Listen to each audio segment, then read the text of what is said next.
பிரியமான சகோதர சகோதரிகளே, ஆண்டவராகிய இயேசு கிறிஸ்துவினுடைய நாமத்தினாலே உங்களுக்கு வாழ்த்துக்கள். ஆண்டவராகிய தேவன் உங்களை ஆசீர்வதிப்பாராக. உங்களையும் உங்கள் குடும்பத்தையும் தேவனுடைய பாதுகாப்பு எப்பொழுதும் பாதுகாக்கட்டும். இந்த நாளிலும் கூட இந்த நிகழ்ச்சிக்கு வந்த உங்களை கர்த்தர் ஆசீர்வதிப்பாராக. நம்முடைய தியானத்திற்கு ஆதாரமாக சங்கீதம் 89வது சங்கீதம் 17வது வசனம் சொல்லுகிறது, நீரே அவர்கள் பலத்தின் மகிமையாயிருக்கிறீர், உம்முடைய தயவினால் எங்கள் கொம்பு உயரும் என்று எழுதப்பட்டிருக்கிறது. அருமையான இதை கேட்டுக்கொண்டிருக்கிற சகோதரனே, ஆண்டவர் சொல்லுகிறார், நானே உன்னுடைய மகிமை என்று அங்கே எழுதி வைத்திருக்கிறார். நம்முடைய எல்லா விதமான மகிமை யார் என்று சொன்னால் தேவனே. அவர் என்ன அழகாக தேவன் அந்த இடத்தில் எழுதி வைத்திருக்கிறார், அவர்கள் பலத்தின் மகிமையாய் இருக்கிறீர். அப்ப நம்முடைய வாழ்க்கையிலே நமக்கு மகிமையாய் இருப்பது என்ன என்று நாம் பார்க்கும் பொழுது, நம்முடைய வாழ்க்கையிலே நமக்கு மகிமையாய் இருப்பது நம்முடைய தேவன். Praise the Lord. ஆம், இன்றைக்கு வாலிபருக்கு எது மகிமை? அவர்களுடைய பராக்கிரமம். ஒரு தலைவனுக்கு எது மகிமை? திரளான ஜனங்கள் அவனுடைய மகிமையாக இருக்கிறது. அது மாத்திரமல்ல, ஒரு மேய்ப்பனுக்கு மகிமை என்ன? அந்த திரளான மந்தை தான் ஒரு பெரிய மகிமையாக இருக்கிறது. இதையெல்லாம் பார்க்கும்போது ஆண்டவருடைய ஜனத்திற்கு மகிமை என்ன அப்படி என்றால், தேவனே மகிமையாக இருக்கிறார். ஆம், தேவன் நம்முடைய மகிமையாக இருக்கும்போது அது எவ்வளவு ஆசீர்வாதம் பார்த்தீங்களா?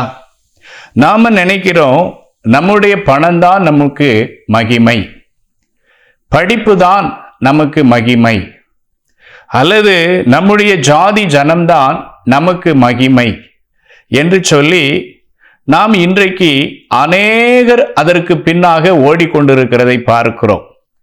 சிலர் தங்களுடைய பதவியே தங்களுடைய மகிமை என்று நினைக்கிறார்கள். அல்ல, வேதம் சொல்லுகிறது நம்முடைய மகிமை கர்த்தர். ஆம், அந்த தேவன் நமக்கு மகிமையாய் இருக்கும் போதுதான் நம்முடைய ஆசீர்வாதங்கள் நமக்கு கிடைக்கிறது. இன்றைக்கு அநேகர் இந்த மகிமையை விட்டுவிட்டார்கள். ஆம், தேவ மகிமை இன்றைக்கு ஜனங்களை விட்டு பிரிந்து அது போய்விட்டது. காரணம், அவர்கள் இந்த உலகத்தின் மகிமைக்கு பின்னாக போய்கொண்டே இருக்கிறார்கள்.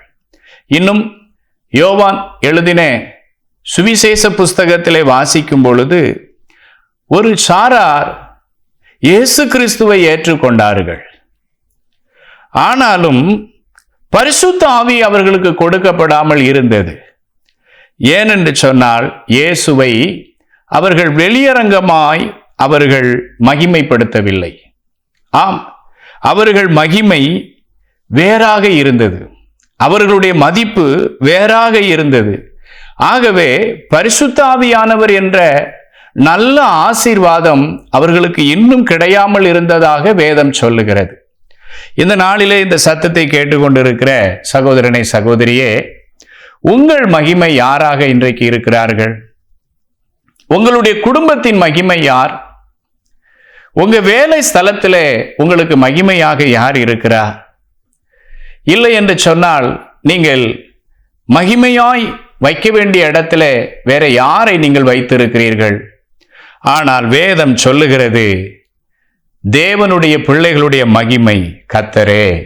ஆம் பிரியமானவர்களே, அவர் மாத்திரம் நம்முடைய வாழ்க்கையில ஒரு மகிமையாக நம்முடைய வீட்டிலும் வெளியிலும் நம்முடைய குடும்பத்திலும் நமக்கும் மகிமையாயிருந்தால், அவருடைய தயவினால் நம்முடைய கொம்பு உயரும்.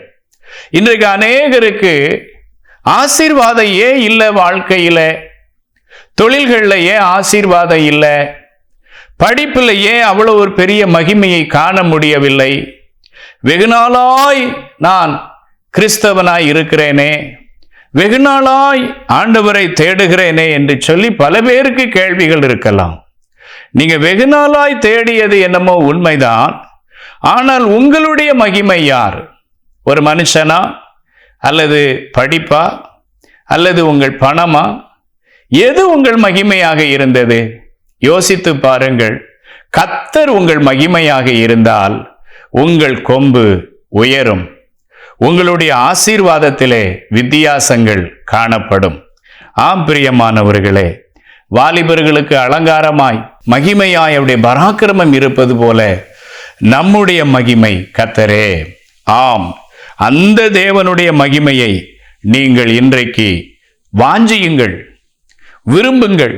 தேவனுடைய மகிமைக்காகவே வாழ்க்கையை நடத்துங்கள்.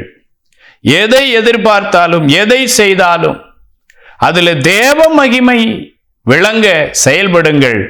அப்பொழுது கர்த்தர் உங்களுடைய மகிமையாக இருப்பார்.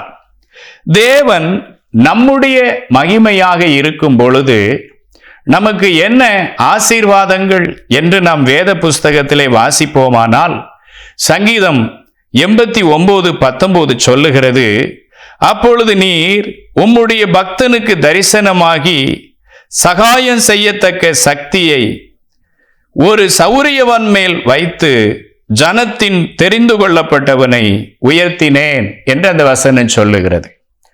தேவன் எந்த மனுஷனுக்கு மகிமையாக இருக்கிறாரோ, எந்த கூட்டத்திற்கு கர்த்தர் மகிமையாக இருக்கிறாரோ, எந்த குடும்பத்திற்கு தேவன் மகிமையாக இருக்கிறாரோ, அந்த குடும்பத்தை, அந்த ஜனத்தை, அந்த மனுஷனை கர்த்தர் உயர்த்துவார். ஆம், அவருடைய பிள்ளைகளை தான் அவர் உயர்த்துகிறார். நீங்க நினைக்கலாம், வேற யாரை அவர் உயர்த்துவதில்லையா? இல்லை. ஏனென்றால் தேவன் தம்முடைய ஆசீர்வாதங்களை தகுதியானவர்களிடத்திலே ஒப்படைக்கிறார். தகுதியில்லாதவர்களிடத்திலே இந்த உலகம் காரியங்களை ஒப்படைக்கலாம். ஆனால் கர்த்தர் அப்படி அல்ல, தகுதி உள்ளவர்களிடத்திலே அவர் காரியங்களை ஒப்படைக்கிறார். அந்த ஜனத்தை அவர் உயர்த்துகிறார். இதை கேட்டுக்கொண்டிருக்கிற சகோதரனே, சகோதரியே, உங்களுடைய வாழ்க்கையில் நீங்கள் உயர்வை எதிர்பார்க்கிறீர்களா? ஆம், வேதம் சொல்லுகிறது, தம்மால் தெரிந்து கொள்ளப்பட்டவர்களை அவர் உயர்த்துகிறார். நீங்களும் அவருடைய மகிமையை வாஞ்சியுங்கள். அப்பொழுது கர்த்தர் உங்களை உயர்த்துவார். கர்த்தருக்கு ஸ்தோத்திரம். இரண்டாவது பாருங்கள், சங்கீதம் 89:20 சொல்லுகிறது, என் தாசனாகிய தாவீதை கண்டுபிடித்தேன், என் பரிசுத்த தைலத்தினால் அவனை அபிஷேகம் பண்ணினேன். இரண்டாவது, தேவன் யார், எந்த மனுஷனிடத்தில் தேவன் மகிமையாக இருக்கிறாரோ அந்த மனுஷனை தேவன் அபிஷேகம் பண்ணுவார்.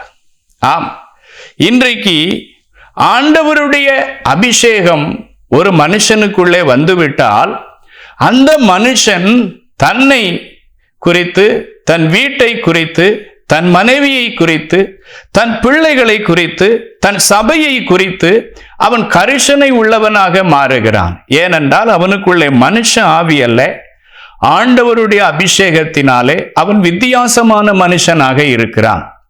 இன்றைக்கு அநேகர் ஆண்டுடைய பிள்ளைகள் எதை குறித்தும் கவலைப்படாமல் இருப்பார்கள். அல்ல, தேவனுடைய அபிஷேகம் ஒரு மனுஷனை பொறுப்புள்ள ஒரு மனிதனாக மாற்றுகிறது. பாருங்கள், பழைய ஏற்பாட்டிலே எந்த மனுஷனுடைய கரத்திலே தேவன் எந்த பொறுப்பை கொடுத்தாலும் முதலாவது அந்த மனுஷனை தேவன் அபிஷேகம் பண்ணுவார். இதை கேட்டுக்கொண்டிருக்கிற சகோதரனே, ஆண்டவர் உங்களை அபிஷேகம் பண்ண விரும்புகிறார். ஆனால் உங்கள் மகிமையாக அதற்கு முன்பு கர்த்தரே இருக்க வேண்டும். இரண்டாவது காரியம். மூன்றாவது காரியம் என்ன? சங்கீதம் 89:21 சொல்லுகிறது, என் கை அவனோடே உறுதியாயிருக்கும், என் புயம் அவனை பலப்படுத்தும். இன்றைக்கு அநேகர் பாருங்கள், எவ்வளவு பட்ட படிப்புகளை படித்திருந்தாலும், எவ்வளவு திறமைகள் இருந்தாலும், இன்றைக்கு அந்தந்த மனுஷனுக்குள்ளே ஒரு பலப்பட்டு போகிற சூழ்நிலை இல்லை. அவர்கள் பட்டதாரிகளாய் இருந்தாலும் ஒரு பலமான வேலையோ ஒரு பலமான ஒரு பொறுப்போ இன்றைக்கு இல்லை. காரணம் என்ன? அவர்கள் நினைத்தார்கள் தங்களுடைய படிப்பு அவர்களை பலப்படுத்தும் என்று. இல்லை பிரியமானவர்களே, ஒரு மனுஷனை பலப்படுத்துகிறவர் கர்த்தர். இந்த அறிவு எல்லாரிடத்திலும் இல்லை. ஏனென்றால் தேவனால் படித்தவர்களையும் உயர்த்த முடியும், படிக்காதவர்களையும் உயர்த்த முடியும். ஆனால் நான் என்று சொல்லுகிற எந்த மனுஷனையும் கர்த்தரால் உயர்த்த முடியாது. ஆனால் இந்த இடத்திலே பார்க்கும்போது தேவனையே தன் மகிமையாக கொண்டிருக்கிற ஜனம் என்று பார்க்கிறோம். ஆகவே அந்த ஜனத்தை அவர் பலப்படுத்துகிறார். ஆம், இந்த சத்தத்தை கேட்டுக்கொண்டிருக்கிற சகோதரனே, நீங்கள் பலப்பட விரும்புகிறீர்களா? உங்கள் குடும்பம் பலப்பட விரும்புகிறீர்களா? ஒரு நல்ல ஸ்திரமான வேலையை நீங்கள் விரும்புகிறீர்களா? இன்று நீங்கள் சோதித்து பாருங்கள் உங்கள் மகிமை யாரென்று.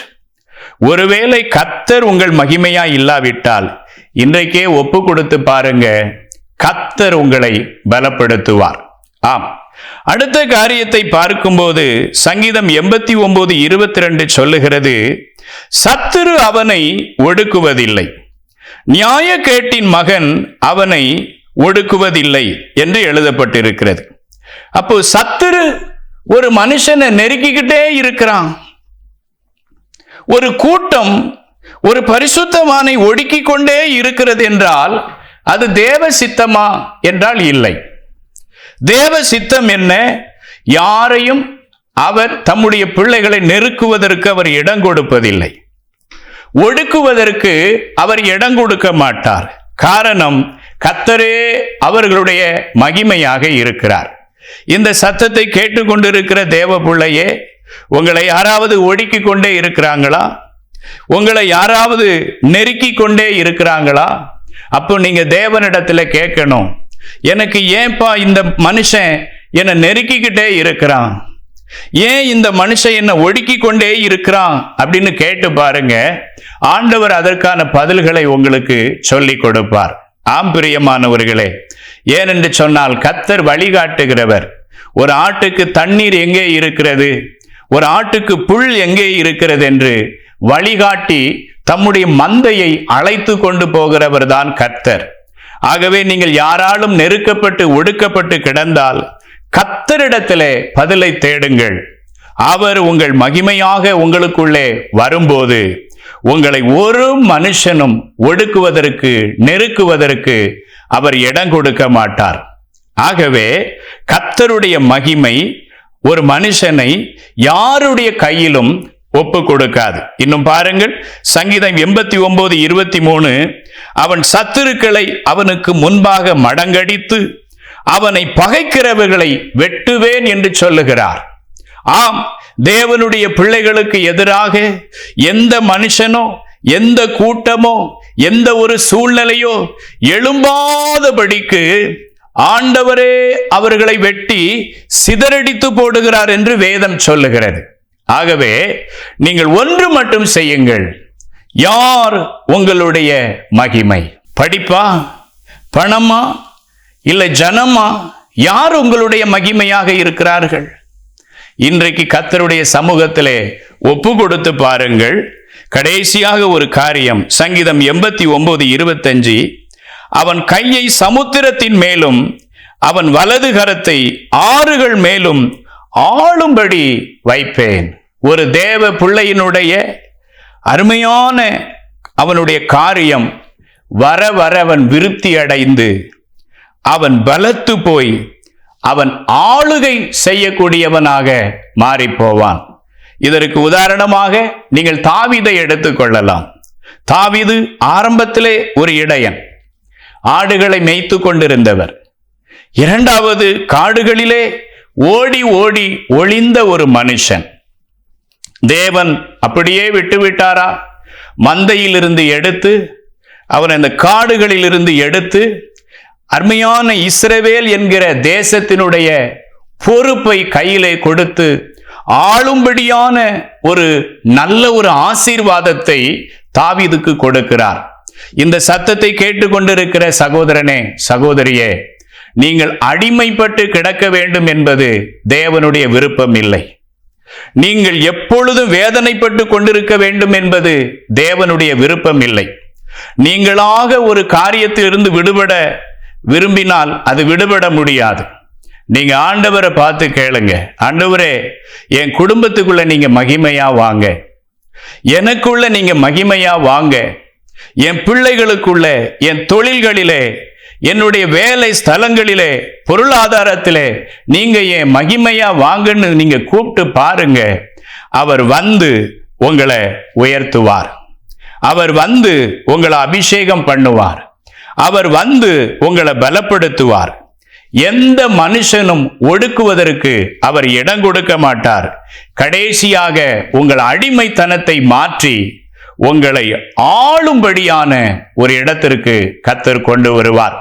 இந்த சத்தத்தை கேட்டுக்கிட்டு இருக்கிற அருமையான சகோதரனே, சகோதரியே, ஒருவேளை நீங்க இயேசு கிறிஸ்துவை அறியலன்னா இன்று அவரை தேடுங்க. அவருக்கு உங்களை ஒப்பு கொடுங்க. அவருக்கு உங்களை ஒப்பு கொடுத்து அவருக்கு, ஆண்டவரே, என் பாவத்தை மன்னியும், என்னுடைய சூழ்நிலைகளை மாற்றும், என்னை ஆசீர்வதியும், இவ்வளவு நேரம் நான் உங்களை தேடாம இருந்துட்டேன், எனக்கு இறங்கும் என்று சொல்லி ஒரு சின்ன ஜெபம் பண்ணி பாருங்க. அவர் உங்களுக்குள்ளேயும் வருவார், உங்க குடும்பத்தையும் ஆசீர்வதிப்பார், உங்க பிள்ளைகளை எல்லா நெருக்கத்தில் இருந்து உங்களை விடுவிப்பார். இப்பொழுது நம்ம ஜெபிக்க போகிறோம். உங்களுக்கு விருப்பமா இருந்தா கண்களை மூடி என்னோடு கூட ஜெபம் பண்ணுங்க. அவர் மகிமையாய் உங்களுக்குள்ளே கடந்து வருவார். ஜெபிப்போம். பரலோகத்திலே இருக்கிற எங்கள் அன்பு தகப்பனே, இந்த நாளிலே உங்க பிள்ளைகளுக்கு நீர் மகிமையாக வாரும் அப்பா. அவருடைய வாழ்க்கையிலே என்ன இடர்பாடுகளை சந்தித்திருந்தாலும் மகிமையாக கடந்து வருவீராக. ஆண்டவரே, அவர்களுடைய ஆண்டவரே உயர்வை நீர் ஆசீர்வதித்து கொடும். மனுஷனோ பிசாசோ சூழ்நிலைகளோ அவர்களை நெருக்கி கொண்டிருந்தாலும் எல்லா நெருக்கங்களையும் கர்த்தர் மாற்றி போடுவீராக. உங்க அன்பு கரத்துல ஒப்பு கொடுக்கிறேன் ஆண்டவரே. உங்க பிள்ளைகளுடைய கண்ணீர், வேதனைகள், வியாதிகள், பாடுகள், பிரச்சனைகள் எல்லாவற்றிலும் இருந்து விடுதலை கொடுத்து நீர் அவர்களின் மகிமையாக இருப்பீராக. உங்க கரத்துல தாழ்த்தி ஒப்பு கொடுக்கிறோம். கர்த்தர் பெரிய காரியத்தை செய்யும். இயேசுவின் நாமத்தில் ஜெபிக்கிறோம் எங்கள் நல்ல பிதாவே. ஆமென், ஆமென்.